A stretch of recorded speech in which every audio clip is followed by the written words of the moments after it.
ذوق است. یا مخم داره میاد یه تیکه رپ خز با حلس حرکت عقبی ساعت داره لبریز میشه این باتی طاقت. نگو به من هی برو پی کارت، یهو دیدی یه چی گفتم ریدم به حاله. آهنگ تو توی کنی میخونی با لکنت، نه مثل من که همش هست از رو خصلت. بحث فوش دادن کشیدی وسط، پس مثل رو راست بگم کاس ننت. بذار بهت یاد بدم که چجوری بنویسی، بذار کنار اول دوروی و چاپلوسی، نه اینکه جلو همه بکنی کستیسی. اینطوری پیش بری میخوری به پیسی، با لیریکس ضعیفت ریدی به آهنگ. بساطتو جمع کن اکوس مشنگ، کلمه میسازم وقتی هستم روی بنگ. خوراکم داگی استایل با یه کاسه تنگ، توی هیچی اصلا با من در نیفت. نده تحویل به من کس و شر مفت، به جای پیشرفته ای میکنی افت. بیا پایین تر و بخور از کیر کلوفت. اون یکی میخواد منو بزنه از انگلیسی، زحمت دیگم بکش بیا کیرم و بلیس. راجع به کس بازی دارم میخندم، شهرام همش میگه از کسای لندن، ولی اینجا کسا همه رو کیرم نشستن. آره میتونم کلافتم میخوام میکنم، میتونم کلافتم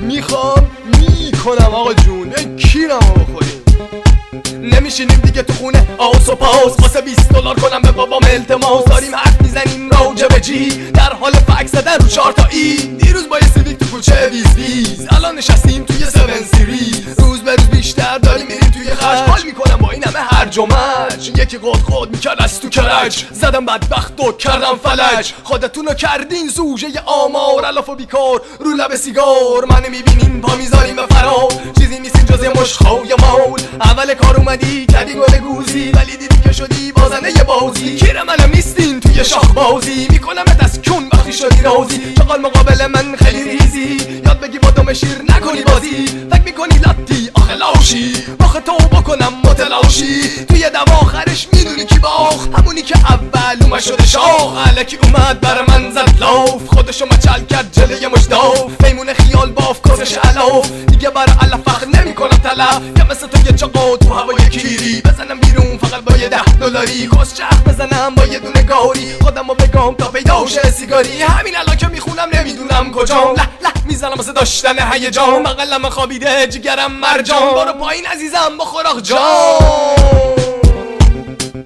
کیره منو میخورین حالا؟ بخورین کسکشا. این آهنگو من پارسال نوشته بودم، همتون تمام لیریکس منو کپی کردین، حالا شاخ شدین برای منو ابلیس و زد بازی رو مسخره میکنید. بچه کونی ها یک کیره ما رو بخوریم مادر قبا. یه زنگ خطری بود برای شما چاقالا، خطر اصلی به زودی میاد سراغتون. خطر از چاقال چیزی دیگه نمیتونم صداتون میکنم، نمیدونم چی صداتون کنم. چاقالا شما چاقالین، چاقال معنیشو بریم پیدا بکنید. چاقالای بدبخت تو ایرانی ولی انقدر فارسی دارن از من بهتر نیست. کلمات خودم بر خودم برمیگردونین، پیسی، لاف، داف، الاف، خیال باف، کسلیس، برعکس زدبازی. حالا فردا یکی دیگه پا میشه میاد زاخار زاخار میکنه میگه ما درست کردیم. مواظب باشین. I'm out.